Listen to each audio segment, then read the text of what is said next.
to be in South Bend and to have this zoo here, it really is amazing. It makes you enjoy the facility, but it also gives you a sense of pride. In some ways, it's if the zoo is thriving, if you see that the parking lot is full and our street is full, then in some ways that's a promising thing for us to know that South Bend is thriving. You know, there's a conservation organization right in your backyard that's doing amazing things to preserve critically endangered species.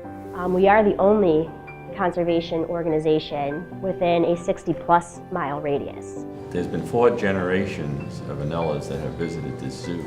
Well, they started with my parents, and now we have grandchildren that come here frequently. Yes.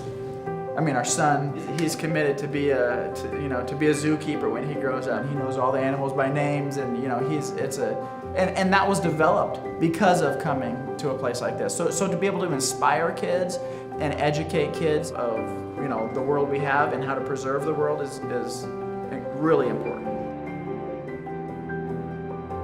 When we sat down to create the master plan that we debuted back in 2015, and really what I wanted to see is, I want a revitalization with the connection remaining. And the reason why this front entry complex is so incredibly important is because we need to take care of our guest services area first. I say it's very welcoming and very nice, but the front entry probably is that weakest link in the chain. That portion is not a very welcoming experience. The people are nice, but just the environment isn't conducive to being a very welcoming experience. To make the front look like the rest of the zoo already feels, just warm and comfortable and inviting. And it's going to be very personable one-on-one service.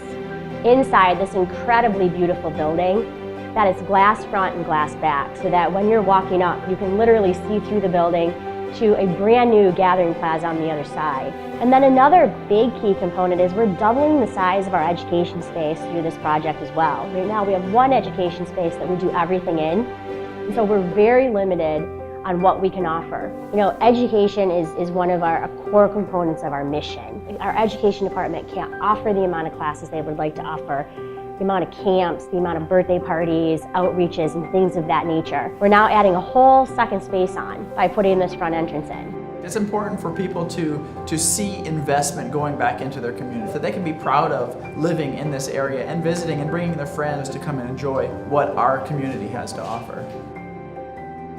It's key to be creative in how you fund capital projects, because you don't want to be an institution that comes in and increases membership and increases admission to meet the capital need. You want to think outside the box, and where else can you seek out funding to fund capital projects so you can keep your prices in line with all socioeconomic family levels and families in the community.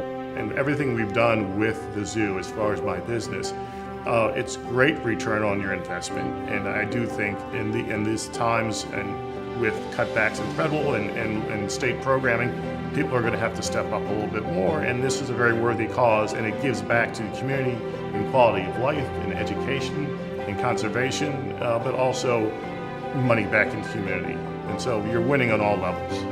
I would say I feel so confident in the leadership here at the zoo to manage money and donations, and I don't hesitate at all to contribute to this cause, and I trust everything that the zoo and the people who are involved here are doing. So, Well, I guess I come back to what I said earlier. It's a good investment in the present and the future. And I think when we all leave, we want to leave something behind that will continue to give back, and I think this could do that.